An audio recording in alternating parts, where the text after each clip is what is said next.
नमस्कार साथियों, आपका हार्दिक स्वागत है। मैं आज खैरमाल का मेला देखने के लिए आया हूँ। खैरमाल का मेला खैरमाल गांव वो बनासकांठा डिस्ट्रिक्ट में पड़ता है।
जो ये दिन का क्या भाव है रे?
વડવા હતા એ અમને વાત કરતા હતા કે અહીંયા મોટો જંગલ હતો.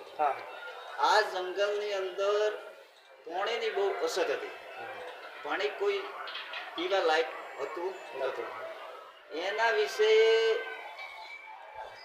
એ વખત 107 સાપરો હતો. પછી એક મહાત્મા એમને આવો અને એ મહાત્મા એમને સાપરે જઈ અને એને મહાત્મા એમ કીધું કે ભાઈ થોડી મને આલો. એટલે એ ભાઈ સાપરા વાળો હતો. એ પછી પાણી આ જગ્યાએ જે સ્થાન છે ત્યાં હતું, બાકી બીજી જગ્યાએ હતું નહોતું. ત્યાં એક ઘેરો બનાવેલો હતો, લગભગ 10 એક હાથ નેસો. તે લઈ અને પછી ગયો એટલે મોડું થયું. એટલે મહાત્માએ પૂછ્યું કે ભાઈ આટલું મોડું કેમ થયું? તો કે બાજી અમારે પોણી નથી અને પોણી ચીક નેસેથી લાવવું છે ને એના માટે ટાઈમ થયો છે અને આ ધૂળવાળું પોણી છે અને અમે બધા આટલા માણસો છીએ એ અહીંથી પોણી પીએ, બાકી પોણી બીજી જગ્યાએ કોઈ હતું નથી. એના વિશે મહાત્મા એમ કીધું કે આશરે 10 દિવસ કે 15 દિવસે હું ફરી પાછો થારે ઘેર આવીશ. આ વાત કહી અને નીકળી ગઈ.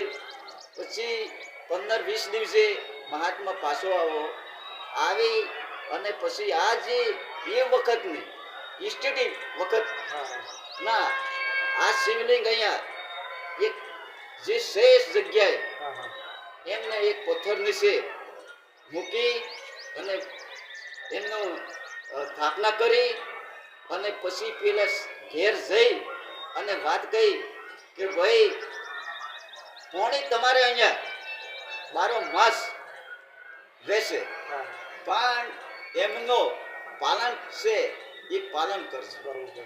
કે પાલન કે જે જગ્યાએ એમની શિવલિંગ મોડી છે એમાં ચૈત્રમાં તમે એમનો મેળો કરજો અને એ જગ્યા એમના નામનો મેળો કરી, બાકી એમના નેસે પાણી છે ત્યાં મસ્સી કોઈ મારજોમાં અને બાકી નાવા ધોવામાં તમે વિવેક રાખજો અને બારો માસ પોણી રહેશે.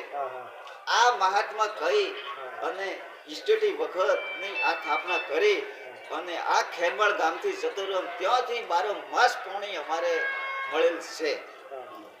અને એમનો મેળો તે વખત દાતા દરબાર પાસે વડીલ જાય અને માફી માંગીને મંજૂરી કરીને તે વખતનો મેળો ભરીએ. આનો તે આજ દિન સુધી આ મેળો એમના નામથી કરીએ અને એનું નામ પાડો કે કોહલી.